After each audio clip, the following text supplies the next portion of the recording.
3-4 ದಿನಗಳಲ್ಲಿ ಅವರ kidney stone ಕರಗಿ ಮೂತ್ರದ ಮೂಲಕ ಹೊರಹಾಕಿ ನಮ್ಮ ಮೂತ್ರಪಿಂಡದ ರಕ್ಷಣೆಯನ್ನು ಮಾಡುತ್ತೆ.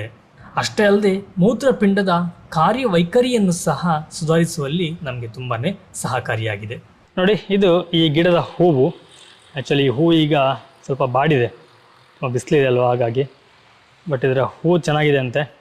ಇದನ್ನು ನಾವು ಈ ರೀತಿಯಾಗಿ ಪ್ರೆಸ್ ಮಾಡಿದಾಗ ಟಪ್ ಅಂತ ಸೌಂಡ್ ಬರುತ್ತೆ, ಆ ರೀತಿಯಾಗಿ ಇತ್ತು ಅಂತ. ಇದು ನಮ್ಮ ಪಕ್ಕದ ಮನೆಯಲ್ಲಿ ಈ ಗಿಡ ಇದೆ, ಹಾಗಾಗಿ ನಾನು ನಿಮಗೆ ತೋರಿಸಿ ಸಹ ನನಗೆ ಈಸಿ ಆಯಿತು. ಈ ಗಿಡ ಎಷ್ಟು ಉದ್ದ ಬೆಳೆದಿದೆ, ಇಲ್ಲಿಂದ ಇಲ್ಲಿಗೆ ನೋಡಿ ಹೀಗೆ ಬೆಳೆದಿದೆ, ಇಲ್ಲಿ ಉದ್ದವಾಗಿ.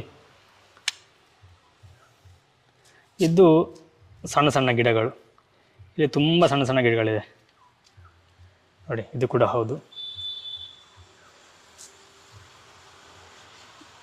ಈ ಗಿಡದ ಒಂದು ವಿಶೇಷತೆ ಏನಂತಂದರೆ, ನೀವು ನೋಡ್ಬೋದು, ಈ ಗಿಡದಲ್ಲಿ ಈ ಎಲೆ ಇದೆಯಲ್ಲ, ಈ ಎಲೆಯಲ್ಲಿ ಈ ಗಚ್ಚಿದೆ ನೋಡಿ. ನಾವು ಇಲ್ಲಿ ತೋರಿಸ್ತೀನಿ, ಕ್ಲೀನ್ ಆಗುತ್ತೆ ನೋಡಿ. ಇಲ್ಲಿ ಗಚ್ಚಿದಲ್ಲ, ಈ ಎಷ್ಟು ಗಚ್ಚಿದೆಯೋ ಈ ಗಚ್ಚಲೆಲ್ಲ ಬೇರು ಹೊರ ಬರುತ್ತೆ.